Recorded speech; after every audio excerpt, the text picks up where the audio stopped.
Hello everyone, అందరికీ నమస్కారం. ఈరోజు నేను మా ఇంట్లో రోల్లో దంచిన చిమ్మిలి ఎలా చేశానో చూపిస్తానండి. పిల్లల కోసం స్నాక్స్ తయారు చేశాను. ఇంట్లో నువ్వులు బెల్లము ఉంటే ఇలా దంచుకొని చేసుకుందామని ముందుగా రోల్ని శుభ్రంగా సబ్బు పెట్టి బ్రష్తో శుభ్రంగా పాము కడుక్కున్నానండి. ఎందుకంటే అక్కడక్కడ మట్టి రేణువు లాంటివి ఉంటే ఇసుక తగులుద్దని చాలా శుభ్రంగా కడుక్కొని 2-3 సార్లు కడిగి తర్వాత గుడ్డ పెట్టి మొత్తం తుడిచేసి ఆరిన తర్వాత ఇక్కడ సబ్బు ఉపయోగించకూడదు. కాకపోతే తప్పలేదండి. ఎందుకంటే ఎక్కువగా మట్టిగా అనిపించింది. మొత్తం బ్రష్ పెట్టి మొత్తం అంతా శుభ్రంగా పామి కడుక్కున్నానండి. తర్వాత ఇక్కడ కేజీ నువ్వులు తీసుకున్నానా, అందులో సగం వేసేసి దంచుకున్నాము. మరీ మెత్తగా కాకుండా అలానే మరీ పొలుకుగా ఉండకుండా దంచేసుకున్నామండి. ఇవి వేయించి కూడా దంచుకుంటారు కొంచెం మంది. నేను డైరెక్ట్గా వేసేసాను. మాకు ఒక వారం రోజులకు సరిపోతాయి పిల్లలకి స్నాక్స్కి. అందుకని ఇలా చేసుకున్నామండి. సరిగ్గా నలగకపోతే కొంచెం మంది పాలు కూడా కలుపుతారు. కాకపోతే తొందరగా పాడవుతుంది. మిక్సీలో కూడా రుబ్బేసుకోవచ్చు. కాకపోతే మిక్సీలో వేస్తే మరీ మెత్తగా అయిపోతుంది. అలాగే మిక్సీ కూడా తొందరగా పోతుందని చిన్న భయమండి. అలాగే ఖాళీగానే ఉంటున్నాం కదా, ఏమైంది ఇలా దంచుకుంటే అని చెప్పేసి వేసేసుకున్నాము.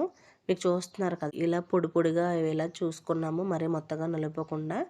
మీకు కవర్లో ఉన్న బెల్లం ఉంది కదా, అది వేసేసానండి. వేసేసి మొత్తం ఒకసారి దంచేసుకున్నాము. కూర కూడా వేసుకోవచ్చు. మేము డైరెక్ట్గా దంచేదే కదా నలిగిపోతుందని వేసాం, కానీ సగం వరకు వేసిన తర్వాత బెల్లం సరిపోలేదు అనిపించింది. తర్వాత మిగతా బెల్లం కూడా వేసేసి మొత్తం దంచేసాము. ఇక్కడ తీసుకున్న కేజీ నువ్వులకి 1/2 కేజీ నువ్వులు మాత్రమే దంచామండి. ఎందుకంటే ఎక్కువగానే వచ్చింది, మొత్తం దంచలేదు. మిగతాది వేరే దానికి ఉపయోగించుకోవచ్చులే, ఎక్కువ ఉన్న పులిసిపోతుంది అని చెప్పేసి ఆ సగమే ఉంచుకున్నాం. బెల్లం కూడా 2 కవర్లతో చూపించాను కదా, అందులో ఒక కవర్తో మాత్రమే వేసాము. మిగతాది అలాగే ఉంచేసామండి. బెల్లం సరిగ్గా నలగట్లేదని చెప్పేసి 2 బాటిల్ కింద డివైడ్ చేసేసి సగం సగం దంచేసుకున్నామండి. చూస్తున్నారు కదా, ఇలా మొత్తం అంతా 2 బాటిల్ కింద దంచేసి మొత్తం బెల్లం అంతా ఇంత కూడా లేకుండా, చిన్నది కూడా లేకుండా మొత్తం దంచేసుకున్నాము. ఇక్కడ కొంచెం మంది వేయించిన నువ్వులు కూడా తీసుకుంటారు.